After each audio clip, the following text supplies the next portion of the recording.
તંત્ર દ્વારા pre monsoon કામગીરીને લઈને કાર્યવાહી કરવામાં આવી હતી। ખાનગી જગ્યાઓમાં લાગેલા જોખમી હોર્ડિંગ્સ 3 દિવસમાં ઉતારી લેવા અને સરકારી એજન્સીઓને હોર્ડિંગના સ્ટ્રક્ચર સ્ટેબિલિટી પ્રમાણપત્ર મેળવવા પણ આદેશ કર્યો હતો। હોર્ડિંગ્સથી નુકસાન થાય તો એજન્સીને જવાબદાર ગણવાનો નોટિસમાં ઉલ્લેખ કરાયો છે અને આદેશનું પાલન ન કરતી એજન્સીઓ સામે કાયદાકીય પગલાં લેવાનું પણ જણાવ્યું હતું। હાલ શહેરમાં કુલ 223 જાહેરાતના હોર્ડિંગ્સ લાગેલા છે।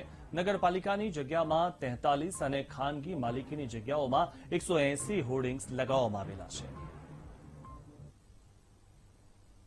અત્યારે વાવાઝોડાની પ્રી મોન્સૂન એક્ટિવિટી ચાલુ થઈ ગઈ છે। વાવાઝોડા આવે છે। એક બોમ્બેમાં જે ઘટના બની તેના સંદર્ભે નગરપાલિકાએ પૂર્વ તૈયારી રૂપે જેટલા પણ જોખમી હોર્ડિંગ છે એ હટાવવાની જે તે એજન્સી જે પણ નગરપાલિકા દ્વારા એજન્સી રાખવામાં આવે છે તેઓને સૂચના આપવામાં આવેલ છે।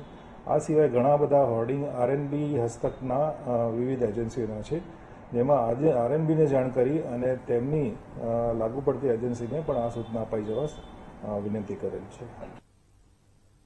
ચોટીલાના જોલી એન્જોય અને અમરનાથ વોટર પાર્ક સીલ કરવામાં આવ્યા। ટીડીઓ, પોલીસ, મામલતદાર, પીજીવીસીએલ, પાલિકા સહિતના તંત્રની કાર્યવાહી થઈ। જોલી એન્જોય અને અમરનાથ વોટર પાર્કમાં ફાયર સેફટીના નિયમોનો ઉલાળ્યો જોવા મળ્યો।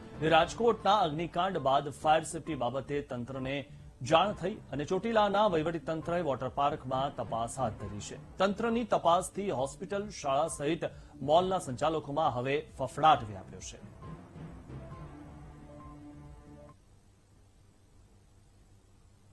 મહેસાણામાં સિટી બસ સેવાના ધાંધિયા જોવા મળી રહ્યા છે। ભગવાન ભરોસે ચાલતી બસોથી મુસાફરોના જીવ જોખમમાં મુકાઈ રહ્યા છે। 2 બસો બંધ હાલતમાં છે તો અમુક બસમાં ટાયર જ નથી, જ્યારે મોટાભાગની બસો ટાઈમટેબલ મુજબ નથી ચાલી રહી।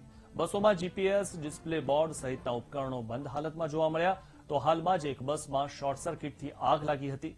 સિટી બસની સેવા નગરપાલિકાની શરતોનો ભંગ કરી રહી હોવાનો વિપક્ષે આરોપ લગાવ્યો છે। આ તમામ પ્રશ્ને વિપક્ષે પ્રાદેશિક કમિશનર કચેરી ગાંધીનગર ખાતે લેખિત રજૂઆત કરી છે તથા જો કાયદાકીય કાર્યવાહી નહીં થાય તો હાઈકોર્ટમાં અરજી કરવાની વિપક્ષે ચીમકી પણ ઉચ્ચારી છે।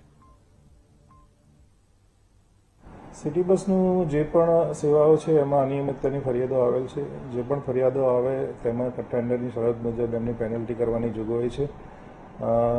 છેલ્લા 2-3 મહિનાથી તે બાબતે હેવી પેનલ્ટી પણ કરવામાં આવેલ છે અને જે પણ ઇજાદારશ્રી છે એમને રૂબરૂ બોલાવી અને તાકીદ કરેલી છે કે હવે પછી મેક્સિમમ સિટી બસો નિયમિત ચાલે અને એનું ફિટનેસ સર્ટિફિકેટ પણ મેળવી લેવા માટે જણાવેલ છે। મહેસાણા નગરપાલિકાએ 8 સિટી બસ ચલાવવા માટેનું એને હાલ એગ્રીમેન્ટ કરેલ છે અને એક બસ સ્પેર રાખવાની છે, પરંતુ હાલ આપ સ્થળ ઉપર જોશો તો 2 થી 3 બસ પરાણે ચાલુ કન્ડિશનમાં હશે। મેં હમણાં 3-4 દિવસ ટોટલ ત્યાં આગળ વિડીયો રેકોર્ડિંગ કર્યું, ત્યાં આગળ તપાસ કરી તો 4 થી 5 સિટી બસના ટાયર કાઢી દીધેલા હોય એવી પરિસ્થિતિમાં ત્યાં આગળ સિટી બસ પડેલ છે અને નગરપાલિકાના કર્મચારી એમ કહે છે કે 2 સિટી બસ બંધ છે। જ્યારે એ પણ તપાસ કરે છે, ખાતરી કરવા માટે કે એજન્સીને ફોન કરે છે, ત્યારે સાચી હકીકતનો પર્દાફાશ થાય છે।